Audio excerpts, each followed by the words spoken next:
du Congo, chef du gouvernement. Monsieur le Premier ministre Ousmane Sonko, c'est à vous. Merci, madame.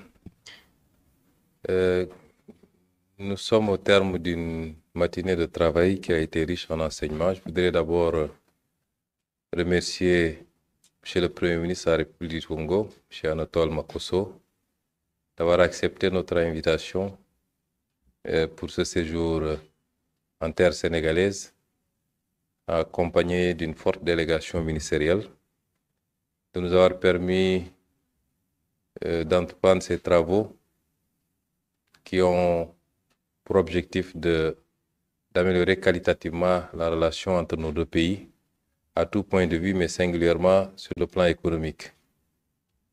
De le remercier au nom du peuple sénégalais, lui demander de transmettre également nos remerciements et nos salutations à son Excellence, Monsieur le Président Denis Sassou Nguesso, qui est un grand ami du Sénégal, comme vous le savez. Le transmettre les salutations et les hommages de son homologue sénégalais, le président Bassirou Diomaye Diakhar Faye, que vous avez eu la possibilité de rencontrer hier après-midi pour lui porter le message de son Excellence le président Denis Sassou Nguesso. Nos travaux ont été riches en enseignements. Nous avons survolé la coopération dans le sens du cadre juridique qui l'encadre actuellement. Vous savez que le Congo et le Sénégal entretiennent des relations depuis presque les indépendances des deux pays. Des accords ont été signés depuis les années 70 jusqu'à présent. Beaucoup d'autres accords sont en cours d'examen, de discussion et pourront être certainement signés prochainement. Et des accords ont été signés dans le domaine de la coopération militaire, défense et sécurité, dans le domaine de l'enseignement supérieur, dans le domaine culturel, dans le domaine des transports et dans beaucoup d'autres domaines.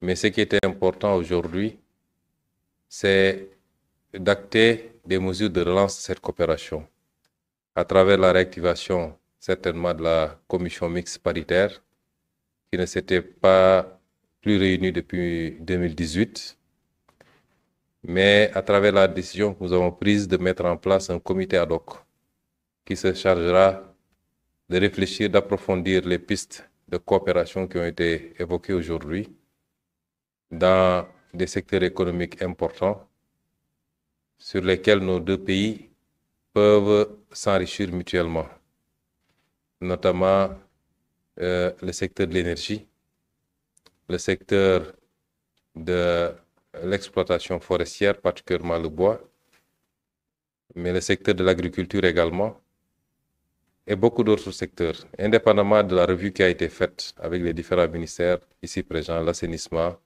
l'enseignement supérieur, les forces armées et le ministère du Commerce et de l'Industrie.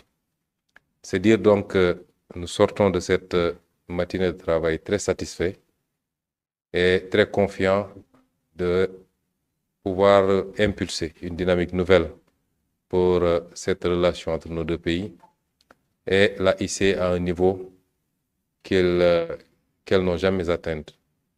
Qu'elles n'ont jamais atteint parce que c'est extrêmement important pour nous dans cette dynamique de coopération intra-africaine, de renforcement des échanges intra-africains. Et le Congo et le Sénégal sont une illustration sur la faiblesse des échanges entre les pays africains. Dans une époque où on parle de ZLECAf, de renforcer le libre-échange entre les pays africains, je crois que cette rencontre arrive à point et nous permettra, dans le cadre bilatéral strictement ici, de faire de Brazzaville et de Dakar un axe de coopération qui pourra être donné en exemple au reste de l'Afrique et qui nous permettra ensemble de hisser les économies de nos pays, les secteurs d'enseignement de nos pays, les secteurs de défense et de sécurité de nos pays à un niveau très élevé. Donc, c'est les quelques mots que je voulais dire en introduction. Je vous remercie de votre écoute.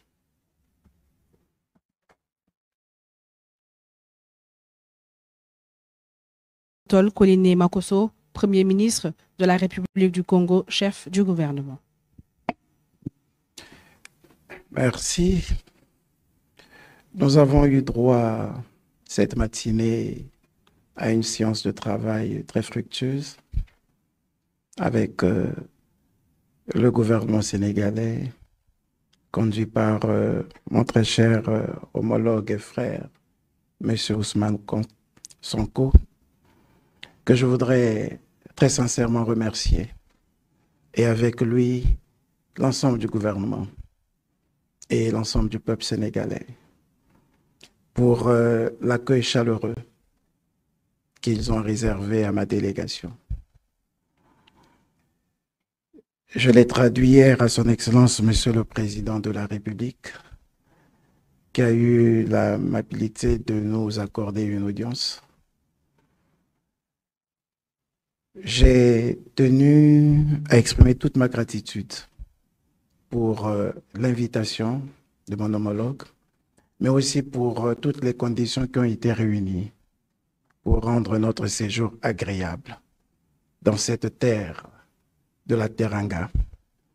Oui, cet accueil, cette hospitalité ont confirmé la qualité et le sens même de la Teranga en cette terre sénégalaise.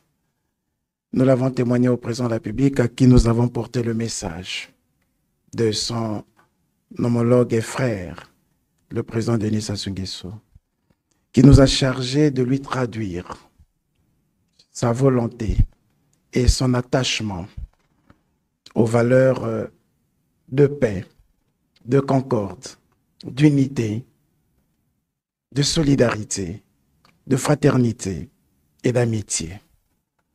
Sa volonté de consolider ces liens séculaires qui unissent nos deux peuples.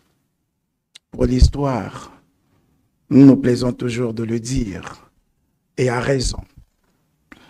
Le Sénégal et le Congo sont liés par une communauté de destin.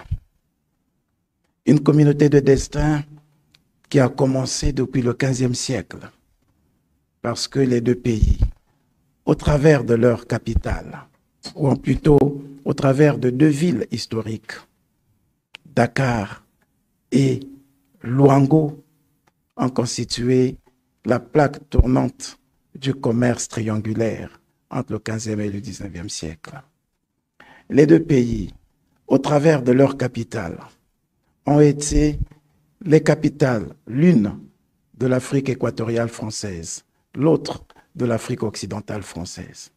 Les deux pays ont plusieurs similitudes qu'il ne nous plaît pas de rappeler ou de dégrainer ici, mais qui devraient nous rassurer de la détermination des peuples de consolider leur coopération.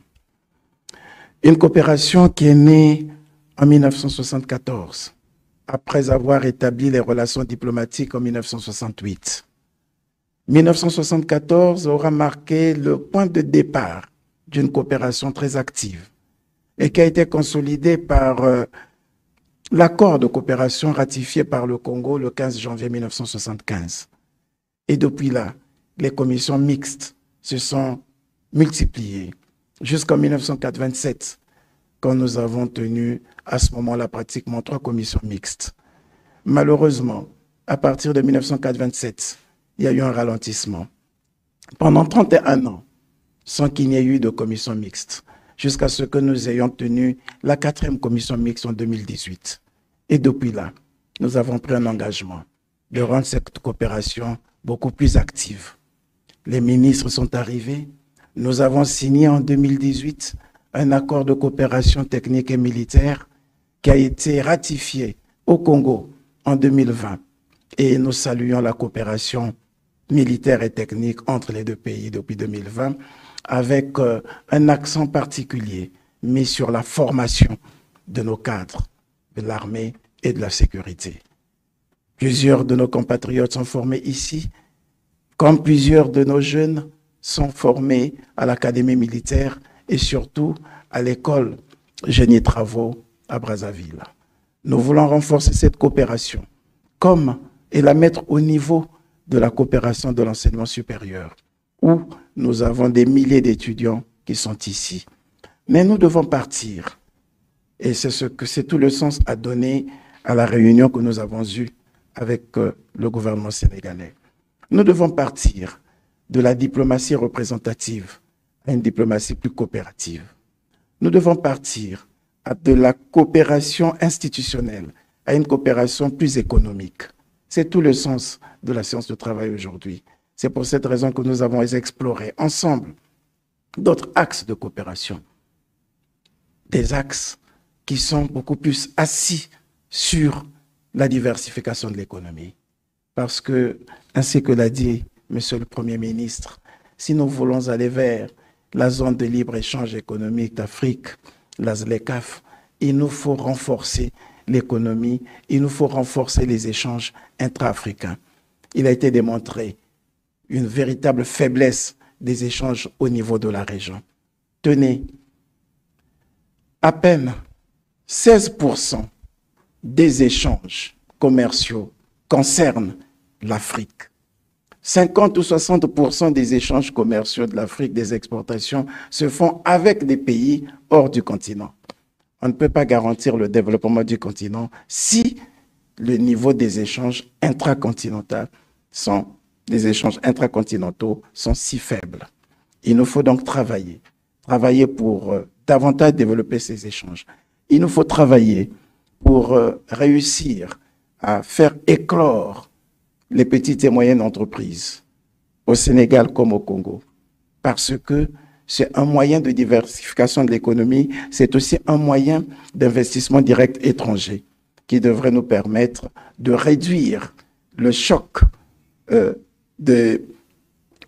nous vivons souvent lorsque, effectivement, du fait du marché qui soit volatile, que nous vivons souvent et qui fragilise nos économies en cas de choc extérieur. Donc, oui, nous avons beaucoup de choses à faire. Nous avons ouvert un certain nombre de pistes et nous avons foi que nous allons nous y mettre pour réussir cette coopération, pour la rendre beaucoup plus pérenne, beaucoup plus souveraine, beaucoup plus résiliente.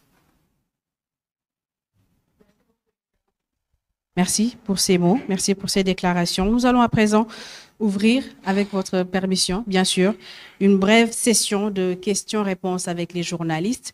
Nous vous prions de bien vouloir vous présenter en donnant votre nom et le nom du média que vous représentez. Et je rappelle que ce sera 3 questions pour 3 médias. Bien.